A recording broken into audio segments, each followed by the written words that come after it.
tubale mukaaga ku lw'obufunda bw'obudde jja singa okuba nga zikunyumira nga tutandikira ku namba mukaaga olwo na lwaki nga bwe tunyumya mboozi mpola ku CBS FM Emmanduso. Waikibenda lwaki ako kali ku namba mukaaga? Nawe okafiiringa gwe wenyini n'ebigambo ebirurimu. Wow. I can relate. Mwenye waali Number six.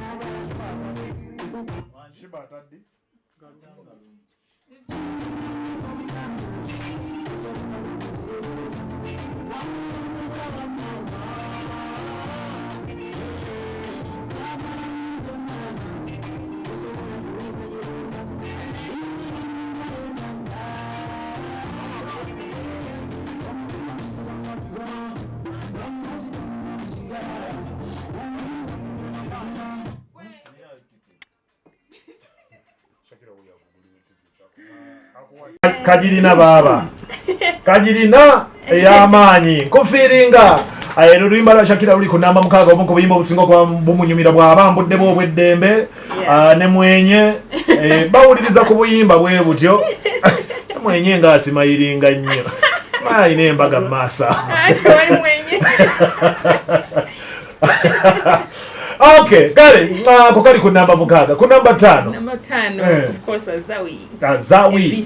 A vision. Yeah. CBS FM Emmanduso, ladies and gentlemen, agambya atya.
Esagala kusa 12 zakongeza kunakola emu tujja kuba tukwerekereza ate tweyongereyo n'ebiddako ne ku ssaawa eno tukyatambula ali ku www.cbsfm.gg agamba atya Chris Mbata oli Malmo Sweden.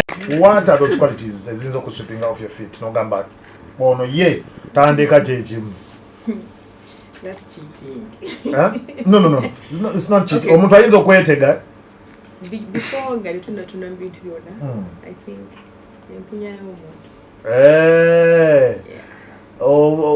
oyambala perfume ki onaaba ana basajja batanaaba akamwa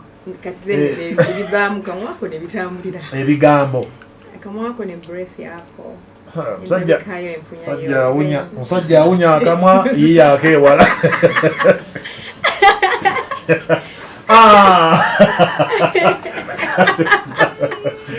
Sente. Actually, of course, your main point, but sente zino kuba ne bwoba mugagga ng'owunya akamwa tulina okukacanja.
Korachi.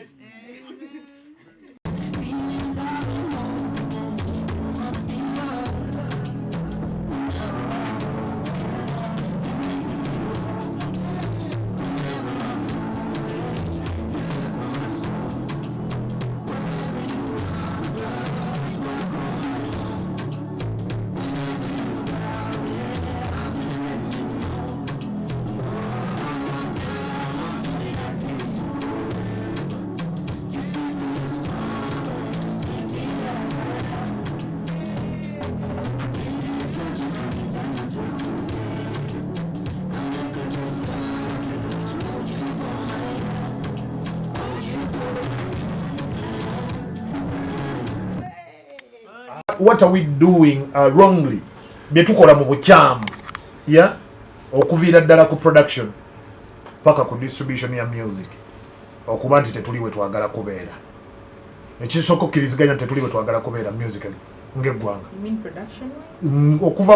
Okuva wonna endongo wetandikira paka weekoma. Disrespect. Yeah. Waliwo ekibato kyakusabiriza.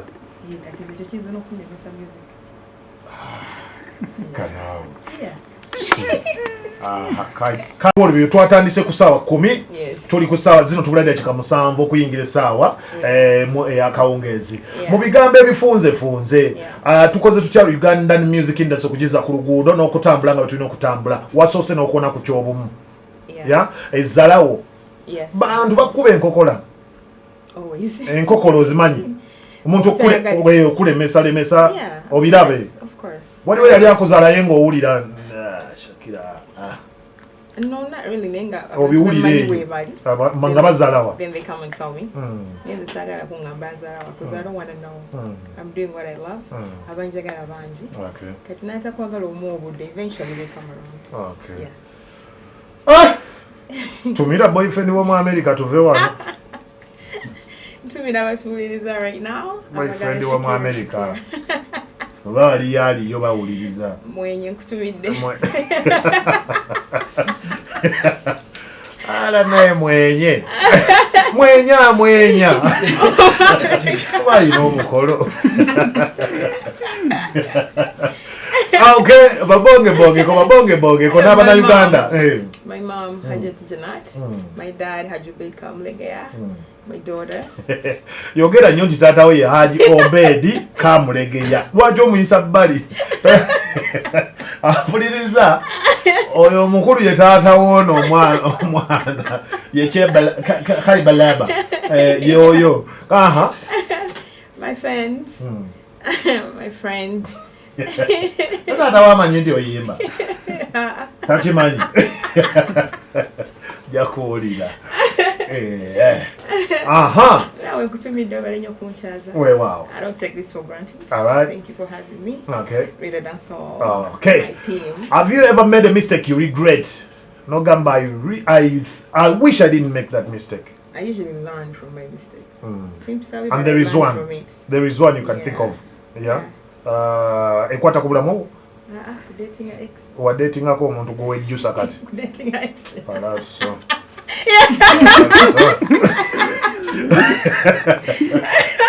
Abantu bakufuna batya ku mutimbagano? Facebook, Twitter, Instagram. Osobola kufuna ku Facebook kwendi Shakira Shakiraa UG. Instagram kwendi Shakira Shakiraa UG as well. On Twitter, I'm on there as well. Okay. My YouTube channel is Shakira Shakiraa UG. Which Shakira Shakiraa. Kati abagala okukwana bakube ku namba ki? Kuba abasajja ekyo kyo bakikwagaza yagala gaana. Si kunkwana. Bagala kukwana. Business. Era kuba abasoka kwebuzaabuza era amalirira ga tukoze tutya. 754. Mpola abasajja bawandiika. Aha. 0754. Noti 754. 314. Asatu mwemu nya 227. 227. Tetujiddamu. Akomata komira mpeera abantu banjulira akayimba ku namba emu tuve wano. Here's my new song walita mwenye. Yeah, kabayimbiremu kabaweemu vibe kabanjulire tuve wano. Mwenye kyosonga ko kyankusimba. Omutima gwo gwa musimba. Mwenye.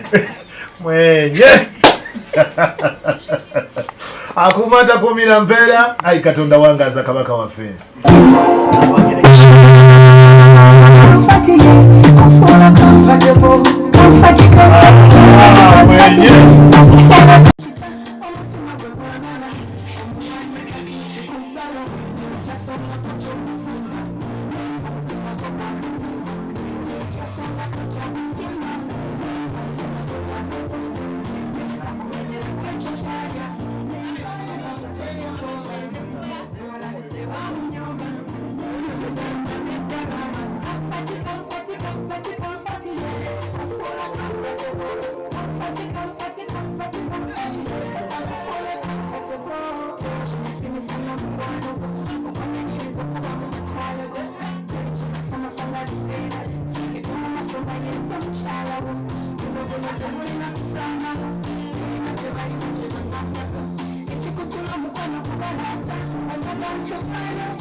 CBS FM.